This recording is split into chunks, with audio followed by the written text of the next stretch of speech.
వివిధ భారతి యూట్యూబ్ ప్రేక్షకులకు స్వాగతం, సుస్వాగతం. పరమానందయ్య గారి శిష్యుల కథలలో భాగంగా ఈరోజు మనం వినబోయే కథ పేరు గంగానమ్మ తల్లి.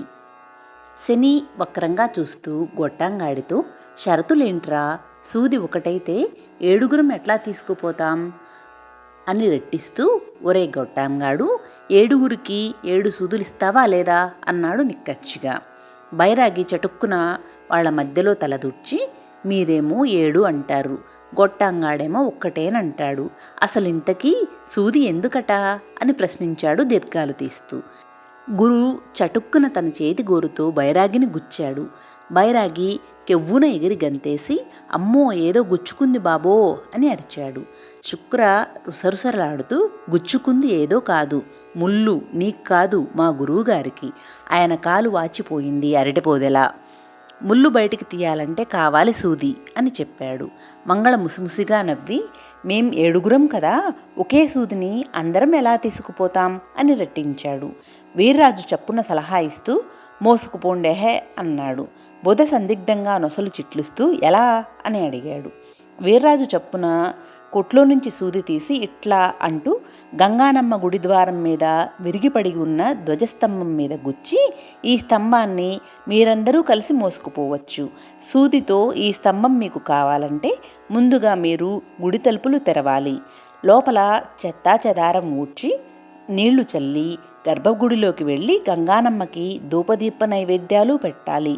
అంతే, మీరు ఈ పని చేస్తే ఈ స్తంభం మీదే అని చెప్పాడు వీర్రాజు. ఏదో గుచ్చుకుని బాధతో నిప్పు తొక్కిన కోతిలా చిందులు తొక్కుతున్న బైరాగి ఆ మాట విని, అమ్మ గొట్టంగా, గుడిలో మళ్ళీ పూజా పునస్కారాలు మొదలైతే భక్తులు రావడం మొదలెడతారు. వాళ్ళొస్తే మళ్ళీ నీ గొట్టం కొట్టు బేరాలతో కళకళలాడుతుంది. అలా జరగాలంటే విరిగిన ధ్వజస్తంభం తీసేయాలి. దమ్మిడి ఖర్చు లేకుండా గుడి తెరిపించడానికి ఎంత కుట్ర పన్నావురా అని గొణిగాడు. వీర్రాజు ముసిముసిగా నవ్వి, మరే, శ్రమ వాళ్ళది, ఫలితం నాది, స్తంభం వాళ్ళది, బహుమతి డబ్బు నాది, ఇదిరా ఈ గొట్టంగాడి దెబ్బ అన్నాడు వెక్కిరింతగా. వాళ్ల మాటలు ఏమాత్రం పట్టించుకోకుండా ఆది రూపాయి బిళ్ళ వీర్రాజు చేతిలో పెట్టి, ఇదిగో డబ్బు, ఇక ఈ సూది, దీని స్తంభము మాది, ఏ ఎదవైనా చెయ్యేస్తే పేలిపోతుంది డిప్ప ఇలా అంటూ బైరాగి డిప్ప మీద ఫట్మని ఒక్క పీకు పీకి గబాలన వెళ్ళి గుడి తలుపుల్ని బలంగా లోపలికి నెట్టారు. బడాలన తలుపులు తెరుచుకున్నాయి. మరుక్షణం 7గురు లోపలికి వెళ్తుంటే బైరాగి వీర్రాజు ద్వారం బయటనే ఆగిపోయారు.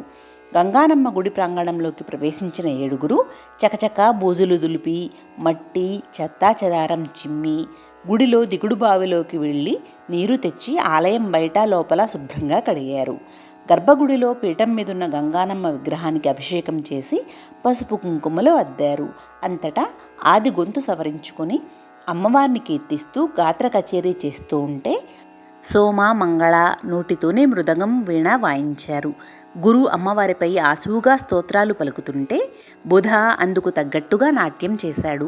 ఇక శని తన తాంత్రిక విద్యాజాలంతో ఆలయంలో పుష్పహారాలు మామిడి తోరణాలు సృష్టించి అలంకరిస్తే శుక్ర వైదిక మంత్రాలు చదువుతూ గంగానమ్మ విగ్రహాన్ని పునఃప్రతిష్ఠ చేసి ఆవాహనాది కార్యక్రమం నిర్వహించాక, ఒరే గొట్టంగా, అమ్మవారికి దీపారాధన చేయాలి, ఒత్తులు నూనె పట్టుకురా అని అరిచాడు బిగ్గరగా.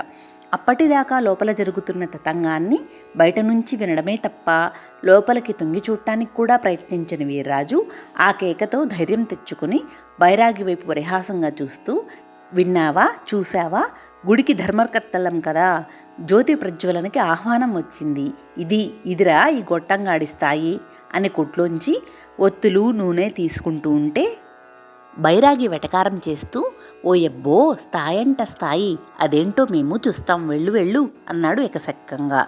వీర్రాజు తలగిరేస్తూ టీవీగా ధైర్యంగా గుడిలోకి వెళ్ళాడు. గుడి ప్రాంగణం అంతటా శోభిస్తున్న అలంకరణలు చూసి డంగైపోతూ లోపలికి వెళ్ళి గర్భాలయం ముందు ఆగాడు. గర్భగుడిలో గంగానమ్మ తల్లి సరికొత్త శోభతో ప్రకాశిస్తోంది. అప్రయత్నంగా పాడుబడిన ఆలయం అసంకల్పితంగా పునరుద్ధరణ జరిగేసరికి వీర్రాజుకి మతిపోయినట్లయింది. అంతలో గర్భగుడిలో పూజారి స్థానంలో ఉన్న శుక్ర విసుక్కుంటూ, ఆలస్యం చేస్తావేంట్రా గొట్టంగా, లోపలికిరా, అమ్మవారి ముందు జ్యోతి ప్రజ్వలనం చెయ్యి అన్నాడు.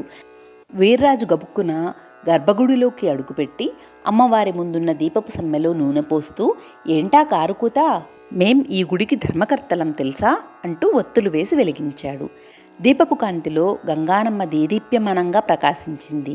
వీర్రాజు గర్వంగా తల పంకిస్తూ, ఒసే గంగానమ్మ, నువ్వెంత దేవతైనా మేం దీపం పెట్టకపోతే నీకు దిక్కులేదు, చీకట్లో మగ్గిపోవాల్సిందే అనేశాడు. అంతే, గంగానమ్మ విగ్రహం చెయ్యి ఒకటి చప్పున ముందుకు సాగి వచ్చి చటుక్కున వీర్రాజు జుట్టు పట్టుకుంది.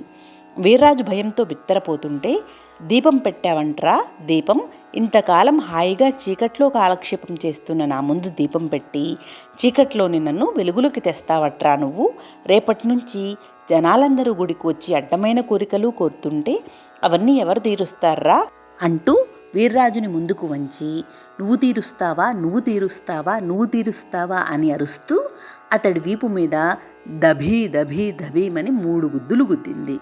ఆ పిడిగుద్దులకి వీర్రాజు అదిరిపోయి లబలబలాడుతూ, బుద్ధి తక్కువై నీ ముందు దీపం పెట్టా, వదిలేతల్లో దీపం ఆర్పేస్తా అన్నాడు. వెంటనే, ఆర్పేస్తావంట్రా, ఊళ్ళో కొంపలు ఆర్పేసే పింజారి వెధవా, దీపం ఆర్పేస్తావంట్రా, నా దీపం ఆర్పేస్తావా, ఆర్పేస్తావా, ఆర్పేస్తావా అని అరుస్తూ అతడిని వంగదీసి మళ్ళీ వీపు మీద దభీ దభీ దభీమని 3 పిడిగుద్దులు గుద్దింది. వీర్రాజు విలవల్లాడిపోతూ, బుద్ధొచ్చింది తల్లో, బుద్ధొచ్చింది, నా దీపం ఆరకుండా ఉండాలంటే ఏం చెయ్యాలో చెప్పు తల్లి అన్నాడు గుడ్ల నీరు కక్కుకుంటూ. వెంటనే, చెప్తావా, నీ దీపం ఆరకూడదంటే నా 3 ప్రశ్నలకి జవాబు చెప్తావా అని రెట్టించింది గంగానమ్మ తల్లి. వీర్రాజు నిశ్చేష్టుడయ్యాడు. 3 ప్రశ్నలా, ఏమిటో అవి అనుకున్నాడు.